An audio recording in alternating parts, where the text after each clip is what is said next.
So a year ago, I made a video about the Manta Angler from Lifetime, the sit on top fishing kayak. I've since that video added more upgrades and things to this kayak. So I want to make a part 2 video on it. But before we do that and get into all the new stuff, let's just do a quick recap on everything that I did in the first video a year ago. All right, so first thing that we did last year, we did get a new paddle because it doesn't come with the paddle. This is a 250 millimeter paddle. I would highly recommend that you go at least 250 millimeter with this one because it is a wide kayak. It comes in at a whopping, I believe, 38 inches in width. So you need a wide paddle. Do not go with anything less than that. You'll look like an idiot on the lake or on the river or wherever you're at. You'll look dumb. So get at least a 250. Next thing that we did, we added the anchor system onto this kayak, the adjustable one with our anchor down there.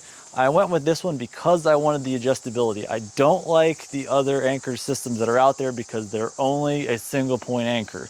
And I wanted that type of system specifically.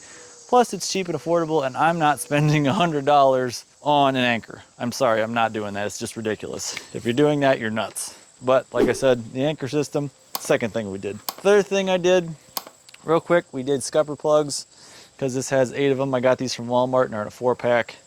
There are 2 scupper holes up there. There's 2 here. There's 2 under the seat, and there's 2 in the back. So make sure you have scupper plugs because you will get wet, and your gear will get wet, and you will have a bad day.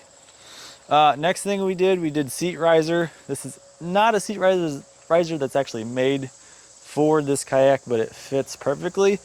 I would definitely recommend that as well. It raises you up about 2.5 inches.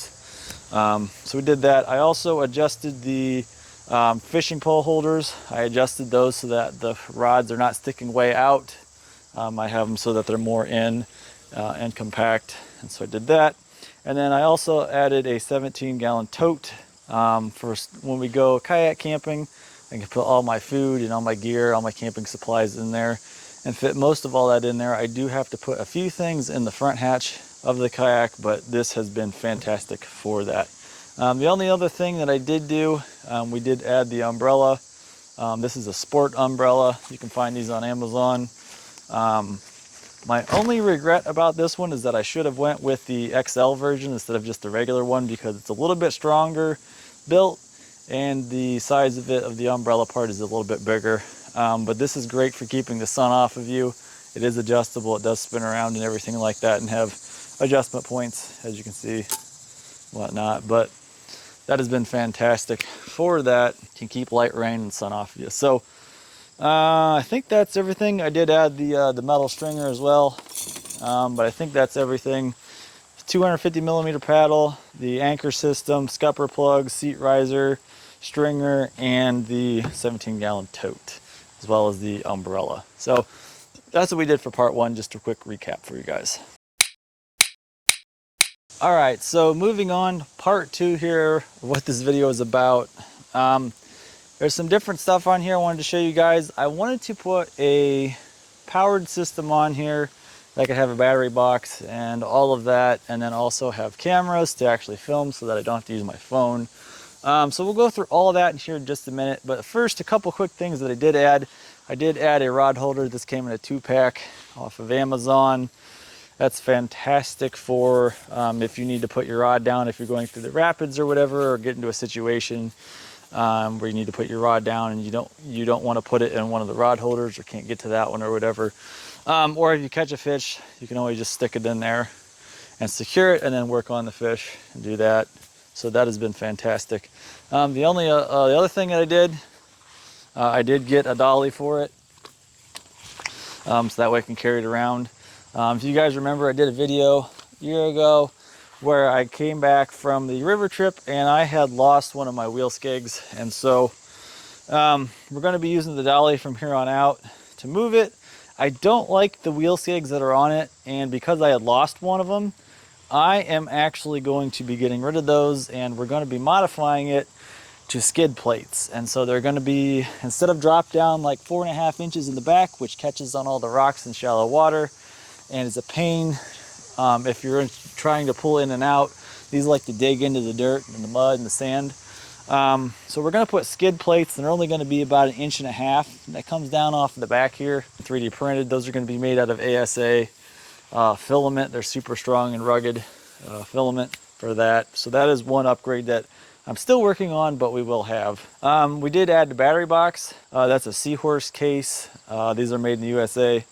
25 amp hour battery, but it's in the same size as a 20 amp hour battery, so you get an extra 5 amp hours. That is going to be more than enough to power these cameras and everything else that I need to for that. But I build it in mind of being able to go down the river multiple days when we're kayak camping so that it doesn't run out of power. So it's a little bit overbuilt, but I have a USB port on the top here with 3 different ports. We have our 12-volt cigarette lighter port.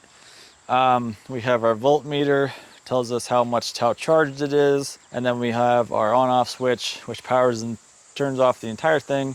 On the left side here, we have our in port, and that is where our solar panel comes into and recharges the battery, which we'll get to that in a minute. But then we have our out port on the right side, and that goes out power, and you only get that power when the kayak is on. And so that out power feeds into this back here via SAE, an extension there, and SAE ports, and then it goes over and it goes and powers the USB port on this side in the back, which powers my camera and my remote. And on the front here we have the same thing. This one, that USB powers the camera in the front. But like I said, Seahorse case, 25 amp hour battery, more than enough. I ended up 3D printing, designing and 3D printing a bracket to sit there so it sits flush, as well as 2 hooks on the back. And I used just some 1/4 inch bungee cord and made a little system there to hold that battery box on. It does move around a little bit, but it's not enough that it's going to fall off and anything like that while I'm going down the river. So it helps secure that in place. Moving on to the front here, like I had mentioned earlier, the solar panel. This is a 30-watt solar panel, so it's enough to recharge the system while the cameras are not on and not needing to be charged. It will charge the battery back up pretty good amount. And even right now here, with it being shady, it's actually charging. We did just kind of a crude system to kind of hold it together with just some aluminum. I am going to 3D design and print a better bracket later on for that, but that's just what we did for now because we don't have tons of time. And it is way too hot outside to be working this summer. It's been bad. It's hot, humid, 90+ degrees. I come out of work at 4 o'clock and it is just unbearable. So we'll work on that when the weather's better, and I'll make a better bracket for that, and I'll do a video on that. But solar panel, 30 watt off Amazon, works fantastic. The cameras that I'm using, these are DJI Action Cameras. The one in the front is a DJI Osmo Action 5 Pro, and the one that we have on the back here is the Action 4. I do eventually want to get a third camera to use from like a neck mount or a chest mount, or maybe even position off one of the different rails and whatnot that are on the kayak. But those will be super nice. I went with those over GoPros because the reviews on them, everybody seems to say that the DJI Action Cameras are better than any of the newer GoPros that are out there, so I went with those as well, and that's why I did that. So we have the remote up here that I can record and stop recording, and it is linked to both cameras. It works and controls both of them, so I can do all of that, which is nice. That's pretty much that. We have an adjustable mount on the front here. We have a pole mount on the back for those. So that's pretty much the powered system and the cameras. The only other thing that I've done to this kayak, I did add a couple rails here. We have one on the back, a low profile rail, 7.3 inch. Then we have 2 on the sides, 10.3 inch with some anchor points, and I'm actually going to use those anchor points and some straps, some ratcheting straps or cam straps to hold down the tote and all that on the back here. That'll be a little bit better. I didn't really trust these bungee cords for holding all of that gear on. Now granted, this kayak is wide and heavy. It has a low center of gravity, so it's really hard to flip this kayak, but in a case where it would flip, I want to be able to have that secured down a little bit better And so I ended up, I'm going to do that instead. But I think that's everything. I do have an underwater case and a little stick for filming underwater if we do happen to see something. I know last year we saw a hellbender, which is basically just a giant salamander in the water, but I couldn't film it because my camera's not waterproofed and I don't trust sticking it underwater. So I have that. The cameras themselves are waterproof up to so many feet, but I wanted an actual case just to protect it, just as a precautionary. But yeah, I think that's pretty much it. We got the dolly, we got the camera systems with the mounts. We have the 25 amp hour battery in the Seahorse case. We got the new rail systems. We've got the fishing pole mount here that I added. Super nice. But yeah, I think that's pretty much it. I think we're gonna wrap this video up. And yeah, that's what we got for you guys today. Make sure you like, subscribe, comment. Also, check out my Discord channel. Link is going to be down in the description. You can also find the link to the Discord server in my bio as well here on YouTube. So thanks. Have a great day. We'll see you guys in the next one.